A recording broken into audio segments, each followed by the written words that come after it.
สบายดีขอต้อนรับเข้าสู่การรายงานข่าวพยากรณ์อากาศที่ห้องข่าวกรมอุตุนิยมและโทรศาสตร์สำหรับมื้อนี้อากาศยังจะสืบต่อฮ้อนพร้อมจะมีหมอกแห้งปกคลุมอยู่ทั่วไปในตอนกลางเบนอยู่ในแต่ละภาคและจะมีฝนตกฟ้าห้องฟ้าเลื่อมในระดับคอยหาปานกลางพอมีหมักเห็บตกและลมพัดแรงอยู่บางท้องถิ่นของแขงภาคกลางและภาคใต้เฮามาเบิ่งรูปภาพดาวเทียมมื้อนี้กันเลยว่าจะเป็นแนวใดความกดดันต่ำของอากาศร้อนยังปกคลุมอยู่ทั่วทุกภาคของประเทศลาวด้วยกำลังปานกลางสมทบกับกระแสลมตะวันตกพัดปกคลุมซึ่งจะเห็นให้อากาศยังจะสืบต่อร้อนพร้อมจะมีฝนตกฟ้าห้องฟ้าเลื่อมในระดับคอยหาปานกลางและลมพัดแรงอยู่บางท้องถิ่นของแขงภาคกลางและภาคใต้ต่อไปเรามาติดตามสภาพอากาศโดยรวมของแต่ละภาคมื้อนี้นำกันเลยภาคเหนือด้านตะวันออกอากาศเย็นหาหนาวเย็นในตอนกลางคืนหาตอนเช้าและจะมีลมพัดแรงอยู่ทั่วไปอุณหภูมิในระหว่าง 13-34 องศาภาคเหนือด้านตะวันตกอากาศเย็นในตอนกลางคืนหาตอนเช้าเฉพาะตอนบ่ายอากาศร้อนหาร้อนเอา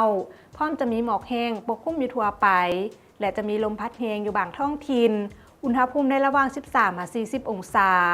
ที่นครหลวงเวียงจันทร์อากาศร้อนหาร้อนเอาพร้อมจะมีหมอกแห้งปกคลุมอยู่ทั่วไปและจะมีฝนตกฟ้าห้องฟ้าเลื่อมในระดับคอยอยู่บางบริเวณพร้อมมีลมพัดแรงเป็นบางโอกาสเนื้อที่การปกคลุมของฝนเท่า 15 ส่วนให้ของภาคอุณหภูมิในระหว่าง 23-39 องศาภาคกลางอากาศร้อนหาร้อนเอาพร้อมจะมีหมอกแห้งปกคลุมอยู่ทั่วไปและจะมีฝนตกฟ้าห้องฟ้าเลื่อมในระดับคอยหาปานกลางอยู่บางท้องถิ่นพร้อมมีลมพัดแรงเป็นบางโอกาสเนื้อที่การปกคลุมของฝนเท่า 45 ส่วนให้ของภาคอุณหภูมิในระหว่าง 21-38 องศา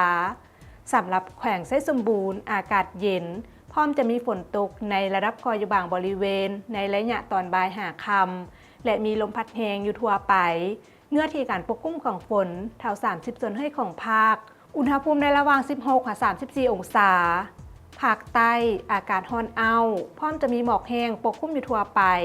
และจะมีฝนตกฟ้าห้องฟ้าเลื่อมในระดับคอยอยู่บางท้องถิ่นพร้อมมีลมพัดแรงเป็นบางโอกาสเนื้อที่การปกคลุมของฝนเท่า 50 ส่วนให้ของภาคอุณหภูมิในระหว่าง 23-38 องศาสำหรับเขตผู้เพียงบริเวณอากาศเย็นพร้อมจะมีฝนตกในระดับคอยอยู่บางบริเวณและมีลมพัดแรงเป็นบางโอกาสเนื้อที่การปกคลุมของฝนเท่า 45 ส่วนให้ของภาคอุณหภูมิในระหว่าง 15-29 องศา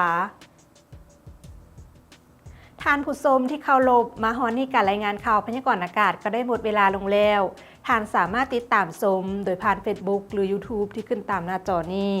ขอขอบใจสำหรับการรับชมข่าวพยากรณ์อากาศแล้วพบกันใหม่ในมื้ออื่นสำหรับมื้อนี้ขอกล่าวคำว่าสบายดี